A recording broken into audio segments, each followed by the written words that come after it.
Aloha and hello. Welcome to Holy Matrimony. I'm James Fenimore. That's at James Fenimore _ And I'm Trisha Fenimore at Trisha Fenimore. You can find the show at Holy Matrimony __. And you can email us all your questions and stories at holymatrimonypod@gmail.com. Today we're brought to you by Sex Ed Reclaimed. Have you ever wondered how to talk to your kids about sex but don't quite have the words? Sex Ed Reclaimed has you covered with age-appropriate content made just for your family. Get curriculum that covers all the hard topics from a faith-based worldview. Kristen Miele has educated tens of thousands of students in multiple countries to encourage organic conversations within families about a gift God created. This education was made for such a time as this, so find your curriculum today at sexedreclaimed.com. Well, today we're going to be talking about communication styles, men versus women. Yeah. I think there's going to be some. So, yes. This was one of the things that when we put out a question about what topics do you guys want to have covered, I think communication was number one. It even beat out sex, guys. Like, there's communication differences between men and women. Some would say that's a type of communication. Well, see? Men versus women. it's going to be a good one. It's going to be a rocky road on this episode. All right, so where should we begin? Let's talk there. Well, not sex. Well, we're pushing that episode down the line. I think that's a good idea. All right, so I think let's talk about expectations, because expectations precede everything. You know, like, we'll get into communicate, but like, what's the expectation that women have of men and that men have of women? What tends to be the expectation that... Why don't you tell me what the expectations women have of men? I expect you to be the first to answer. You expect me to talk. I think that obviously men and women have different ways of communicating. If you don't believe that, go to a toddler's birthday party, and you'll see a very stark contrast between how the boys communicate with each other and how the girls communicate with each other. And, you know, like, I feel like quality time with a girlfriend of mine would be like going and grabbing lunch and chatting, and your idea of quality time with a friend is like watching a sporting event in relative silence. Except for like, hey, can I get those chips when you're done or something? Like something like that. Like, so, right? That's the stereotype. So, quick. And by the way, the reality. Quick funny story. I used to live in New York City years and years and years ago when I was single, out of college, whatever, with one of my best friends from high school. We lived with each other for like 2 years, and we had 2 full-size couches in like an L. We literally would lay on our couches at the end of work every night and watch like whatever baseball game was on. And we would just lay there. We'd maybe say 6 words to each other the entire night. You each had your own couch. We each had our own full-size couch that we laid on. Like it was like you were existing parallel. They were different colors. There was no decorative like. Well, that's nothing. Yes, that's an expectation and a reality. It was all about comfort. It had enough function purely and comfort. Utility. Yes, and we would say like 6 words to each other. This went on for 2 years. He had a serious girlfriend. He was about to get engaged. When our lease came up, he went to move in with her, right? Because they were getting engaged to get married, right. And I went and got my own studio apartment, and now I was going to actually get furniture for that was going to look nice too. Okay, watch out. The first week that we lived apart from each other, we texted so much, and his fiance like texted me on the side like, "What are you guys talking about?"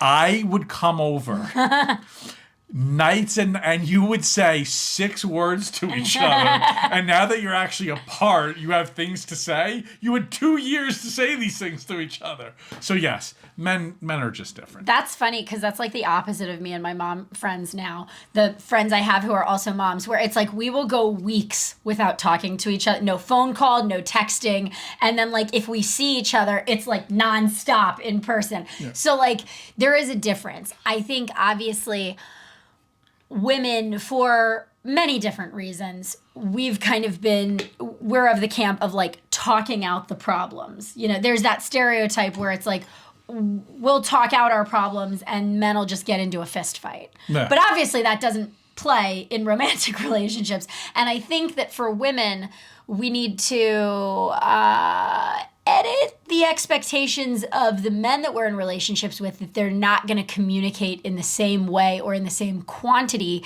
as our female friends.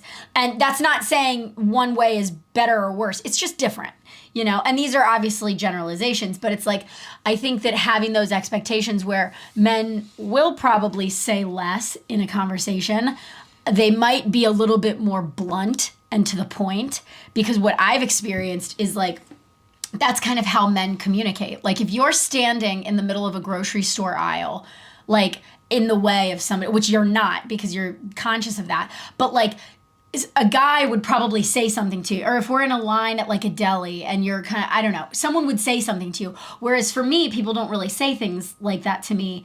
Like a guy wouldn't come up and be like, hey, you mind moving? Like no one's going to say that to me because there's kind of like that, I don't want to use the word delicateness. Yeah, but if I got like, hey, excuse me, boss, I'd be like, yeah, no problem. Yeah, well, now, yes, not everyone lives in New York, so not everyone is going to receive exactly that. Excuse me, chief. Excuse me, guy. Excuse me, fella. Fella? Are we in the 1940s? I don't know. Hey, sir, do you mind moving out? Saying, like, you know, I don't know. Catch them Dodgers in the game? But, like... The Dodgers only existed in 1940. In New York, yeah. Did they? Still a New I don't York even know team. if baseball. Okay, it's right there. Right behind the camera. Oh yeah. There was literally a pennant of the Brooklyn Dodgers. He looks like a clown. Oh my god. All right. So anyway, let's talk about communication styles. All right, stay focused. You're always getting distracted. This is a real problem in our relationship. He struggles to focus, guys. So, I think that what we need to talk about is obviously like men, you're going to have to navigate more communication with a woman than you would like a male counterpoint. Yes, we're gonna have to say more words. Yeah, and probably you're gonna like have to listen to more. times You're gonna have to normal. listen to more words too. That is true. Don't. I think a lot of this goes to also what did they see growing up modeled from their parents regarding gender and communication and just gender roles in general. But like the difference in communication styles, I think like what were the expectations of how a man communicated versus how a woman communicated, and how much of that actually feels authentic versus how much of that feels expected. Does that make sense? Yeah, so I think it's a good time to tell a story of ours where I love story time. You know, I'm loud, obviously. As am I. So if we're in a spirited conversation, or maybe even an argument, eventually I might get loud, and you'll accuse me of screaming, and I'll say I'm not. I don't think I use the word screaming. Yelling. Maybe like don't yell. You'll say don't yell. I'm like, I am not yelling. You will know when I'm yelling. The neighbors will know when I'm yelling. Lots of people will know if I'm yelling, but like that, and we'll get, you know, then we'll probably argue about that, whether or not I'm yelling. Well, I was gonna say I'd probably start laughing. But you'll say, you know, and you'll even think I sound aggressive at times, but I'm not, because I'm not being aggressive. I'm being animated and loud. It's also my Italian coming out, and the New Yorker, and everything else. Watch it, guy. So it's not just men and women, it's also some heritage there too, but understanding who you're talking to. So anyway, so we actually had this happen, and then a day later, something happened at our children's school, and we had to address it, and you got really emotional. And you were like, you like couldn't even get the words out, and where we needed to speak to the teacher. Everyone was fine. It was no real big deal or anything, but you know, a conversation needed to be had. Right. And you know, you were emotional. You know, you were sad. You were upset. And every time we started talking about it, you would tear up a little bit. Right. And it was like, I don't want to say it was good timing because of what we just came out of, but I was like, no, you don't understand. This is where I thrive. Like I am looking forward to this conversation. Do you know how often it is I get to talk to somebody when I know I'm right? Never. Not often in this marriage, guys. Never. Like I know I'm right. I get to go have this conversation. I was like, this is gonna be beautiful. Like so, and you were having trouble getting the words out, and I'm like, let's do it. I think women and this is something that I've heard from many women. Like I remember one time when I was selling insurance working in the city, there was something that happened at work that made me so angry. And I went in to talk to my boss to like share what was going on. And I felt myself tearing up. And I got really angry at myself because I'm like, oh, why is this happening when I'm like angry? Like this is not what I want to have be the expression of my emotions.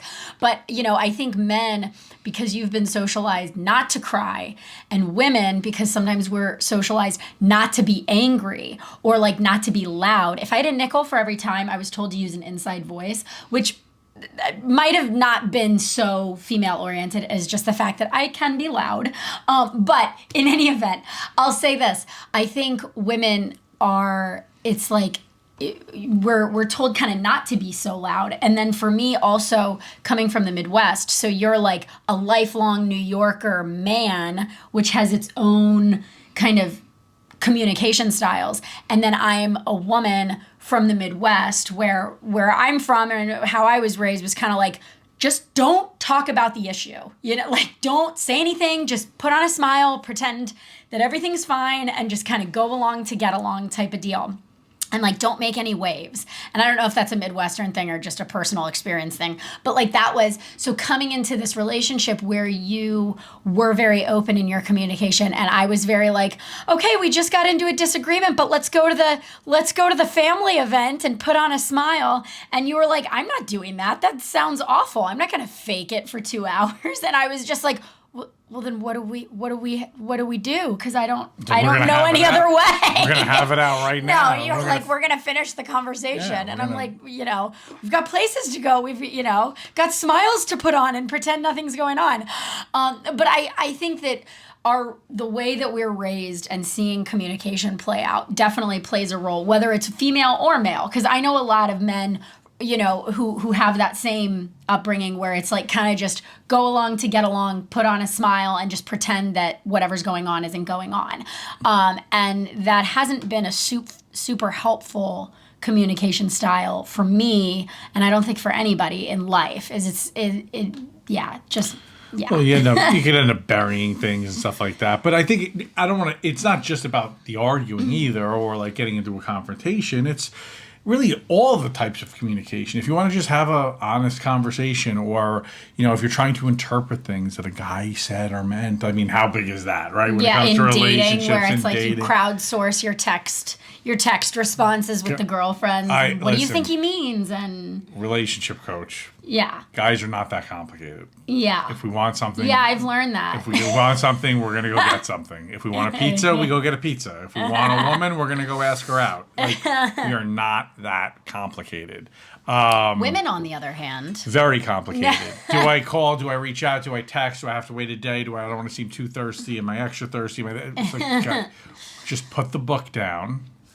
Turn the TV show off. Like, whatever we're not that complicated. So, yeah. So how does that, I guess what's the way to wrap this up is to like have reasonable expectations that you're gonna communicate differently, but just kind of get to know your partner and how they communicate. And then you can kind of, because he knows if we have somewhere to be and we're getting into a disagreement, I'm going to push to go to the commitment and just put on a smile. Like that's just my default setting. And he's going to have to say, Trisha, I think we should stay and finish the conversation. And so I think it's kind of becoming a bespoke partner for your spouse, and where you need me, I show up, and where I need you, you show up. But it's going to be different for every couple. I think a big part of it is you need to understand you're not talking to a mirror. That's good. And just because that's the whole podcast. That's it. If you See you next week. If you want to have a real conversation with somebody, you need to understand that it's not going to go the way you want it to go in your head. Yeah. And that's okay. That's okay. That's the beautiful thing about having a relationship with somebody. Right. You're not going to know what they're going to say. Yeah. Like you want to go to ChatGPT and type in and have a conversation with them if that's what you're looking for. Maybe one day that'll be no. we're pretty close. But seriously, like, this is your partner, this is your relationship. But even if it's a friend, like whatever it is, like you need to understand that you have to respect this person. I'm sure, I hope you do. They're your partner. They're your spouse. They're somebody you love. And learning the way they communicate takes time, but give them the grace to know that, hey, this is how they communicate with me. This is how they show me they love me. This is how they talk to me.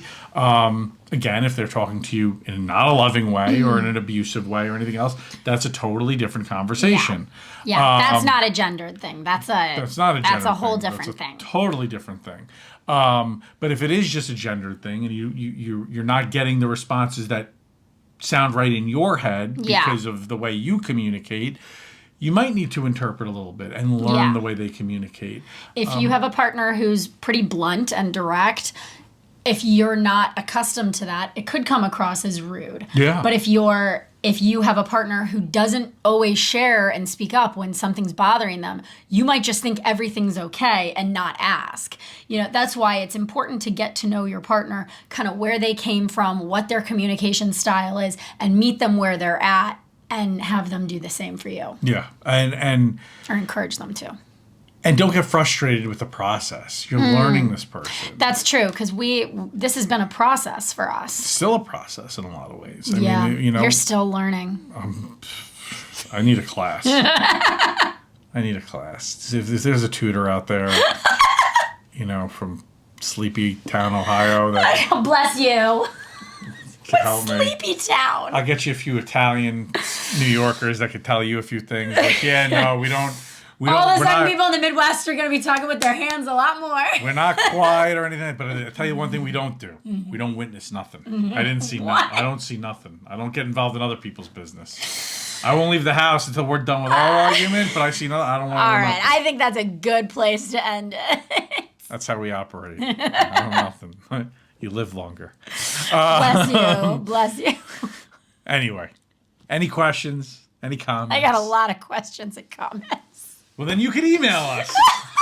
holymatrimonypod@gmail.com and at holymatrimony__ on all your social networks. But don't witness nothing. All right. Let's answer the internet. It's time to answer the internet. Hi, guys. My husband is Jewish, and when we got married, I agreed to be Jewish. But now that we have children, I want to introduce them to Jesus Christ. Here is the problem. My husband doesn't want me to. What do I do? Okay. All right, this is a massive shift in tones here. Like this is a big question. So yeah, get serious. Stop joking around. I'm serious now for sure. First of all, I'm so sorry that this is the situation that you and your husband find each other in. That's got to be really tough. And I know, when we get married, we often have certain expectations. And then when we have children, some of those expectations change.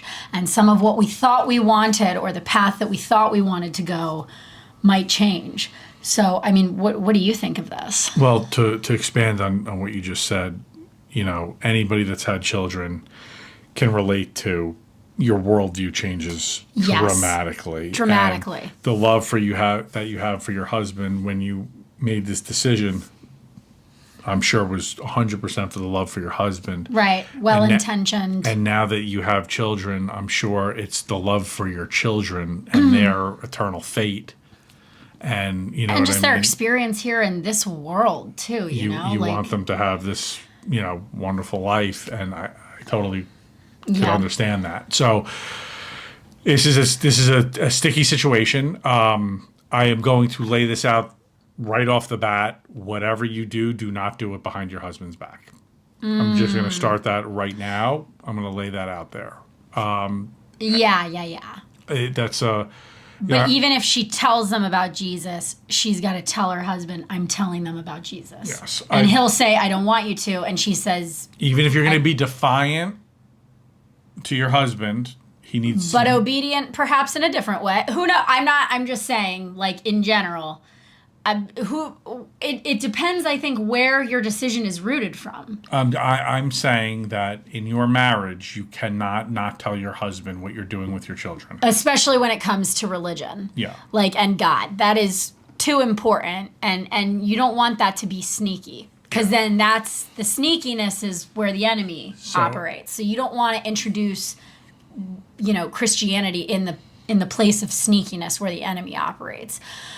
For me, if I'm being really honest, it sounds like, maybe the commitment to become Jewish wasn't fully understood when the decision was made early on, or maybe it changed. But I think that, you have a very difficult choice to make. And I don't think anybody can make it for you. I think that you have to do what you feel in your spirit is the right thing to do. And, I think that it's going to be a very difficult situation for the marriage in either case. I'd be curious to know how old the children are, because at some point it's the children's decision. Right. If they're like 2 and 4, yeah, it's still, you're teaching. The children are 9 and 12 or something, like at 12 years old. They're going to learn about Christianity. Better to learn it from somebody that you trust yourself rather than like some media depiction by who knows who. Yeah. He was a good guy. He walked the earth and taught people to hang out and be friends. There, summed up right there, the New Testament. Public school for you. You're not allowed to talk about Jesus in public school. You are. Well, all right. We're getting off the rails here. You're not allowed to talk about religion. All right. In any event, here's the thing. I think that you need to just understand, no matter what's going to happen, it's going to be a difficult season for you and your husband. And where both of you feel is the right path for each of you in a spiritual sense. My hope is that the marriage can overcome that you can seek, up and come closer together through this somehow and come out on the other side. I got to be honest, this sounds like a very difficult situation. So first of all, I think the main thing that you're going to need to do is you're going to do a lot of praying. Yeah. Then this is going to have to come with a lot of praying. If your husband is open to it, if this gets to it, I would suggest seeking a third party to talk you guys through this. If it gets that bad, whether that's somebody in therapy, a coach, I don't think a religious leader is going to work here, because they're going to have a bias. Well, and I was going to say, what about if they had the conversation together with the kids about Jesus? I don't know if that's going to fly. I don't know if the husband's going to be willing to do that. If he is, wonderful. If he's not. If it is, you would say do it that way. Oh, yeah. If he's willing to have that conversation together, absolutely. Without a doubt. And what I would say is if you absolutely feel convicted to do this and you must in your spirit move forward, then if that's how you feel, I think that you offer up that invitation and you tell him flat out, it's happening and you're welcome to join. I don't want to do anything behind your back. You're welcome to sit in the room and be part of the conversation. I think that if you feel like you must do this for your children, then that is the only healthy way forward. Yeah. And then what happens between you and your husband in your marriage is going to be its own thing. And there's going to obviously need to be healing there. There's going to need to be conversations about, what your expectations were and how they changed and the world that we're living in and all of this. But I think including your husband, at the very least by invitation, you don't force him to participate, but you keep the door open and you say, you are keep it open. The best disinfectant is sunlight, and there's no disinfectant needed here, but I'm saying, keep everything open. The betrayal he'll feel if you do this without him knowing will be irreconcilable. Yeah. So you're not coming back from that. There is no reason to do it. So if you're alone in the car with the kids, that is not the time. Yeah. He will find out. He will know about it, and it will not. You'll have the fight anyway, and it will be 10 times or 20 times worse than just bring it up ahead of time before you do it. So I would say if prayer leads you or your decision leads you to, I have to do this no matter what, fine. I totally get that. But I would have the conversation with your husband first and say, listen, I have to do this. I'm called to do this. I would like you to be a part of it. So maybe you pitch it as education. Yeah. This is how mom was raised. I just want you to understand. Well, I think it depends. Is she still committed to the Jewish conversion? Is that the right word? Like converting to Judaism? Or was it kind of like, did you always stay a Christian all along, like in your underneath heart, it all? Yeah, and that's going to be... Sounds like it. I was going to say, that's two different conversations, because one is going to be that way, and the other is going to be... a different. They're two different conversations. Based on what I'm reading here, if you want to just introduce Jesus into your children's life, I would do it in baby steps. Yeah. Because that, I think, is the closest way that your husband will get on board. Mm-hmm. And I think keeping the family together is what's most important. Yeah. Well, not most important, but I think it's 1A, 1B, right? Like they're pretty close. And I don't think that, you want to just burn that bridge. So I think that if you were able to position it as like, I want them to know how I was raised, and I want to introduce this to them. So maybe I could do it in an educational way, maybe even not as a deity, maybe not even as that way. Like this is how mom was raised. I just had an idea, and it'll depend on the age of the kids and what you decide. But I also think that we can talk about Jesus without talking about Jesus. We can instill the values and the lessons and his gospel in our children without mentioning the words Jesus. And yes, that time could come, but I'm saying, like, in the meantime, while you're kind of sorting out how you're feeling and how you want to address this, you can talk about loving your neighbor. You can talk about turning the other cheek. You can talk about non-judgment toward others. Yeah. Like we can instill those lessons. Like what's the phrase? Preach the gospel, and if necessary, use words. Like we can show the gospel and teach the gospel. And oh, by the way, one day we might utter the name Jesus Christ to them. But for me, this is from a former atheist, it was the people who demonstrated the gospel first without mentioning his name that didn't scare me off. And so I'm wondering if there's a useful, because then one day, let's say you just do it that way and you just teach the lessons of Jesus. Then one day when they hear the name Jesus and they hear all these things associated with, oh, he said that. Oh, I learned that as a kid. That's one way to, and it's not to plant any seeds behind your husband's back. It's to teach valuable lessons that you obviously have benefited from and register as true in your heart, without mentioning Jesus as your husband doesn't want you to. But it's like, these are guiding principles that'll make everyone's lives better. Yeah. You just be a good parent at that point. Teaching great lessons. Yeah. Regardless of where they came from, they're wonderful lessons. So right. They're going to play as a parent no matter what. Yeah. So that's a wonderful point. So while you're wrestling with this and while you're working on the decision, you could still teach the principles, the love, and don't use the name. And that until one day maybe they do, or until it's time to. But right. while you're dealing with how you're going to handle this, you could still get started. Yeah. And I think that's probably the best first step. I think that's a wonderful piece of advice. And you know what? The best advice that I've ever received, that is my advice for anyone asking for any advice, is to pray and ask God what he wants you to do, and then just follow. So like whatever you do, if you do that, you're going to be all set. He's got a plan for you. He's got the answer to this. Just keep seeking him, and let's not get impatient in wanting an answer so much that we just take action without his word. We move when he says go and try to follow. That's lovely. I think that's a great place to stop.